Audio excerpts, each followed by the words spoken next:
거룩하신 아버지 하나님 감사합니다. 살아계신 아버지 하나님, 오늘 이 시간에도 주여 말씀하여 주시고 그럴 수 있는 귀와 마음을 열어 주시옵소서. 모든 것을 주님께 맡기며 거룩하신 예수님의 이름으로 기도드립니다. 아멘.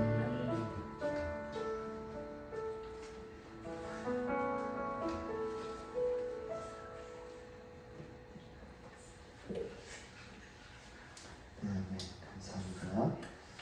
오늘 하나님이 주시는 말씀은 요한복음 2장 1절에서 11절 말씀입니다.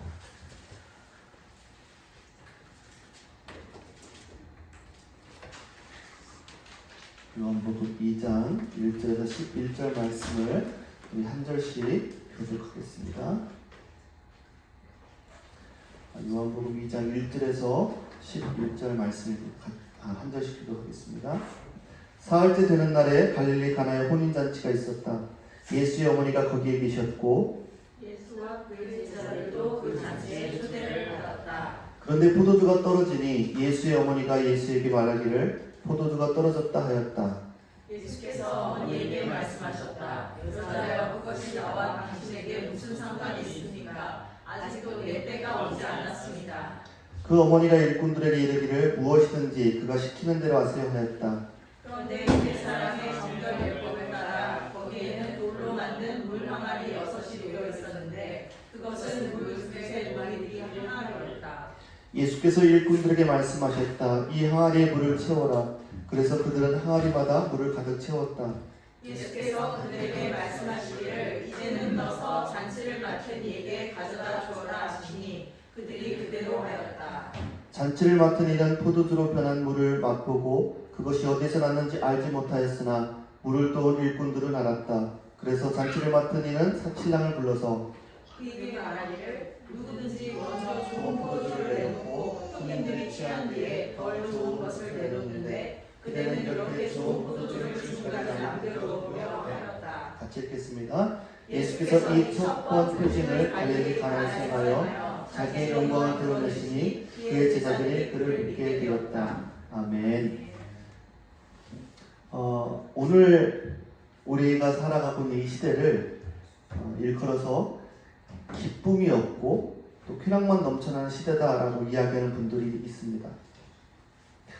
사실 이러한 현상은 우리 이 시대에만 이야기하는 것은 아닙니다. 1976년도에 나온 책인데요. 에리 프롬이라는 사람이 쓴 소유냐 존재냐라는 책이 있어요. 거기에서 기쁨과 쾌락을 구분합니다.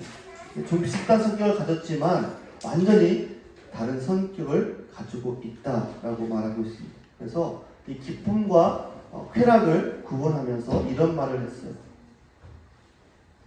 우리는 기쁨이 없는 쾌락 속에서 살고 있다라는 얘기예요. 그러면서 이 쾌락의 사례들을 쭉 드는데 이런 거예요. 쾌락은 어떤 거냐? 사회적으로 성공하고 돈을 더 많은 데서 오는, 돈을 많이 버는 데서 오는 그런 쾌락, 또 마음껏 포식하는 데서 오는 쾌락, 경계에서 이기는 쾌락, 또 음주, 마약, 환각 이런 약으로 인해서 몰입되는 상태의 그런 쾌락을 쾌락으로 정의를 합니다. 중요한 게 뭐냐면 인간이 추구하는 쾌락은 점점 더 자극적인 것으로 몰아간다라는 거예요. 진짜 기쁨이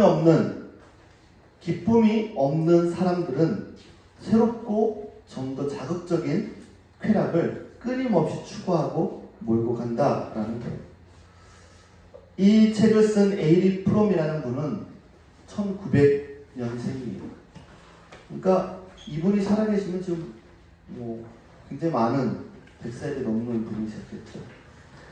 그렇게 1900년대 태어나신 분이 말한 이야기인데 지금 우리 이 시대에도 똑같은 일들이 일어나고 있는 것을 보게 됩니다. 우리는 기쁨이 없는 쾌락 속에서 살고 있다라는 것이 우리 사회의 문제다라는 거예요. 옛날에 나온 책이지만 또 지금 나온 책들 중에도 그러한 이야기를 한 책들이 너무나도 많이 있습니다.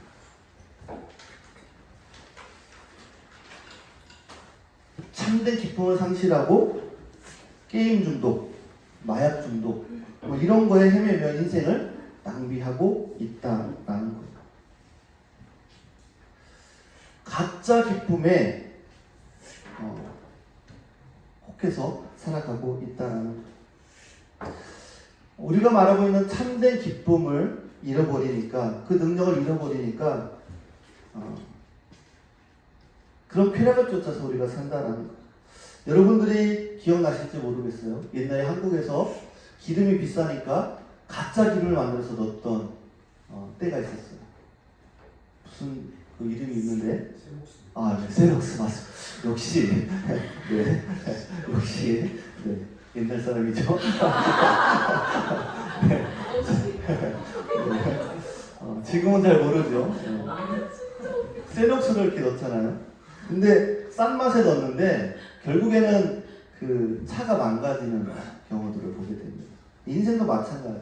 참된 기쁨을 잃어버리고 그런 쾌락을 쫓아 살아가면 우리 인생이 망가진다라는 거예요.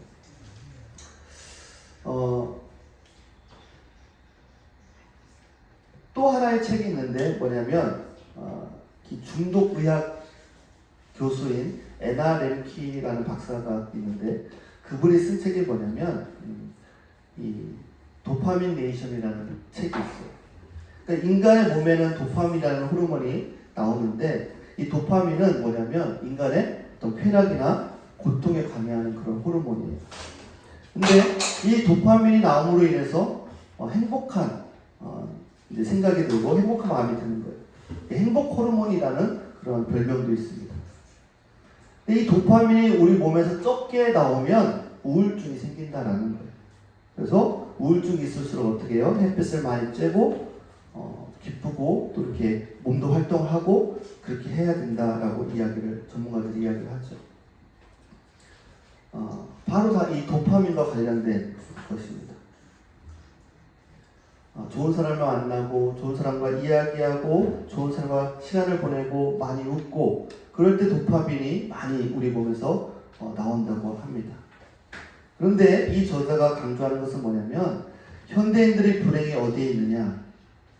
이 도파민을 흐르게 하는 약에 있다는 거예요. 그것이 마약으로 인해서 많은 사람들이 이 약을 취하고 또 그런 쾌락을 쫓는 일들이 많이 일어납니다. 가슴 아프게도 우리 한국에도 청소년들한테도 이 마약이 너무 많이 퍼져 있다라고 이야기를 들었어요. 근데 여기 밴쿠버도 그렇죠. 마약이 많이 퍼져 있는 것을 보게 됩니다. 너무나도 쉽게 구할 수 있는 그런 상황들이 생기게 됩니다. 일시적인 쾌락을 쫓는 이들이 너무나도 많이 있다는 이런 쾌락을 쫓는 이 시대에 이것을 가지고 우리는 예수 믿는 저와 여러분에게 이런 질문을 드려보고 싶어요. 여러분은 기쁨을 추구하는 인생입니까? 아니면 쾌락을 추구하는 인생입니까? 이런 질문은 저에게도 피해갈 수 없는 자유롭지 못한 그런 질문인 것 같아요. 여러분 제가 이렇게 앞에 서 있잖아요. 목사라는 타이틀을 가지고 서 있는데 이 목회를 성직이라고 이야기를 합니다. 하나님의 일이다 라고 해서 성직이다 라고 이야기를 하죠.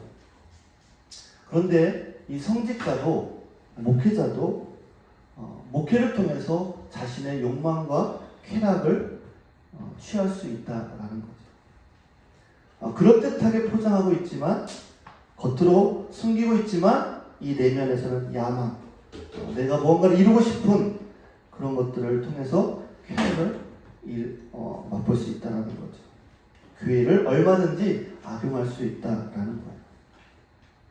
여러분 좋은 교회는 사람들이 북적북적하고 많이 모이는 교회가 좋은 교회가 아니라 좋은 교회는 성도 한 사람 한 사람이 행복한 교회가 좋은 교회인 것 같습니다. 정말 건강한 교회는요, 정말 정말 한 사람 한 사람이 행복한 교회가 정말 건강한 교회입니다. 뭔가 교회 행사 때문에 어떤 일들 때문에 스트레스 받고 힘든 것이 아니라 그냥 박물관처럼 보는 예배를 그냥 보는 교회가 아니라 역동적이고 그러한 교회가 정말 하나님이 기뻐하시는 교회일 것입니다.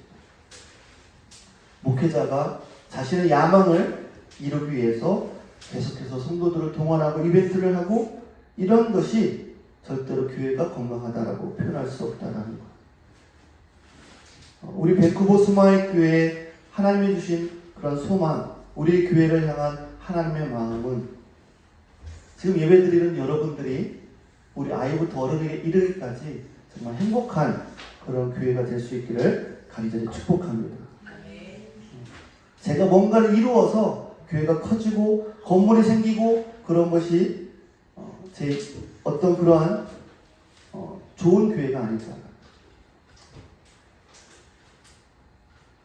오늘날 이 말씀을 통해서 이런 부분들을 좀 살펴보고 싶습니다. 이 본문은 어릴 때부터 많이 들었던 말씀이죠. 굉장히 유명한 본문이죠. 잔치집 배경입니다. 혼인잔치였고 정말 가장 기쁜 날인데 당황스러운 일이 생겼죠. 포도주가 떨어졌다는 거죠. 그랬더니 예수의 어머니가 예수에게 포도주가 없다니까 예수님이 포도주를 만드셔서 많은 사람들이 칭찬하고 했다라는 그런 내용이죠. 아주 간단한 내용입니다. 우리가 읽었지만 너무나도 간단한 내용이죠. 예수님이 잔치집에 갔는데 포도주가 없어서 예수님이 그렇게 만드셨구나 라고 우리가 볼 수가 있습니다. 그런데 성경은 오늘 이 본문에 대해서 그렇게 간단하게 이야기하지 않고 있다는 겁니다. 이 사건에 대해서 굉장히 성경은 의미를 크게 부여합니다. 첫 번째 표적이다라고 말씀합니다. 갈릴리 가나에 이 하나님의 영광을, 주님의 영광을 드러낸 그런 표징이다라고 말씀하고 있어요. 여러분, 이스라엘은요, 이 당시에 뜨거워지는 그런, 지금도 한국이 덥다고 제가 들었는데, 이제 밴쿠버도 이번 주 다음 주 덥다고 그러는데, 더운 날씨 속에 물이 부족한 거예요. 얼마나 사람들이 물이 없으면 더운데 갈증이 일으키겠어요. 그래서 이때 수확되는 게 포도인 거죠. 그래서 포도를 숙성시켜서 포도주를 만들어서 물처럼 마셨던 거예요. 그러니까 여기저기 목마른 백성들이 이 포도주는 그야말로 물 대신에 먹을 수 있는 음료수였다라는 거예요. 이 당시 상황이 그랬다라는 거예요. 그러니까 이 포도주는 긴 갈증을 해결할 수 있는 기쁨을 가진다. 이 포도주는 기쁨을 준다. 그런 의미를 가지고 있어요. 그래서 성경을 보면 이 포도주가 기쁨을 상징합니다. 시편에도 보면 이 포도주가 사람의 마음을 기쁘게 한다. 기쁨에 대해서 표현을 했고, 전도서 9장 7절에도 너는 가서 기쁨으로 내 음식을 먹고 그 다음에 즐거운 마음으로 내 포도주를 마실지어다 라고 말씀하고 있어요. 기쁨으로 표현합니다. 포도주를. 그러니까 포도주는 기쁨에 대한 의미를 가지고 있어요. 전도서 10장 19절에도 잔치는 기쁨이다 라고 말합니다. 잔치는 희락을 위해서 베푸는 것이요 포도주는 생명을 기쁘게 하는 것이나 전부 기쁨에 대한 이미지를 표현하고 있습니다. 그러니까 공통적으로 성경에서 포도주를 기쁨의 이미지를 이야기합니다. 자, 예수님이 잔치집에 갔는데 포도주가 떨어졌어요. 그 포도주가 떨어진 그 집에 잔치집에 물을 포도주로 만드는 기적을 베풀어 주셨어요. 이 사건을 통해서 우리가 기억해야 될 게 뭐냐면, 우리가 예수님을 믿고 변화되었다면 가장 중요한 것은 주님의 선물인 기쁨을 회복해야 될 줄 믿습니다. 여러분, 오늘 이 시대에는 참 기쁨이 사라지고 쾌락이 난무한 시대라고 전문가들은 분석합니다. 왜 그렇습니까? 우리의 목마름을 해결할 수 있는 그 참된 기쁨, 예수 그리스도가 우리 안에 없기 때문에 그렇다. 오늘 본문을 잘 보면요, 손님을 초청한 그 주인의 입장에서 포도주가 떨어진다라고 하는 것은요, 굉장히 난감한 일인 거죠. 여러분들이 결혼식을 막 겨울이가 이제 장가가려고 그래요. 뭐 잔치로 막 음식도 막 했는데 사람들이 너무 많이 왔어. 그래서 음식을 시작하자마자 다 먹은 거예요. 그럼 어떻겠어요? 겨울이 엄마 아빠가 얼마나 당황하겠어요. 모처럼 이렇게 손님들을 많이 초대했는데 음식이 떨어진 거예요. 그런 당황스러운 상황인 거예요. 그런데 그 당황스러운 상황을 역전시킨 대반전의 결정적인 원인이 하나 있어요. 여러분 뭐라고 생각하십니까? 그 혼인잔치에 누구를 초대했어요? 예수님을 초청했다는 거예요. 그게요, 지금 이 결혼식장의 황당한 그러한 위기를 반전시킬 수 있었던 원인이었다라는 거예요. 왜 오늘 우리 시대는 참 기쁨을 누리지 못할까? 왜 이렇게 쾌락을 추구하는 인생을 사는 그런 사회가 되어버렸을까? 오늘 이 시대는요, 예수님을 초청하지 않아요. 여러분 사회에 예수님을 초청합니까? 아니, 그렇지 않아요. 예수님이 계시지 않아요. 그러니까 참된 기쁨이 없으니까 우리의 영혼이 목말라 메말라 그것을 메꾸려고 이것저것 쾌락을 쫓아 살아가고 있다라는 거예요. 여러분 우리는요, 꽃을 추구하는 인생이 아니라 열매 맺는 인생을 추구해야 한다라는 말이 있어요. 무슨 말인지 아십니까? 꽃을 추구하는 인생은요, 나이가 들수록 허무해집니다. 왜요? 언젠가는 그 꽃은 지기 때문에 그렇습니다. 그런데 여러분, 열매를 맺는 인생을 추구하면요, 하나님이 그 인생에 귀한 열매를 맺게 하실 줄 믿습니다. 여러분, 우리가 만든 포도주는요, 도중에 떨어지게 됩니다. 누구나 다 겪는 일입니다. 어느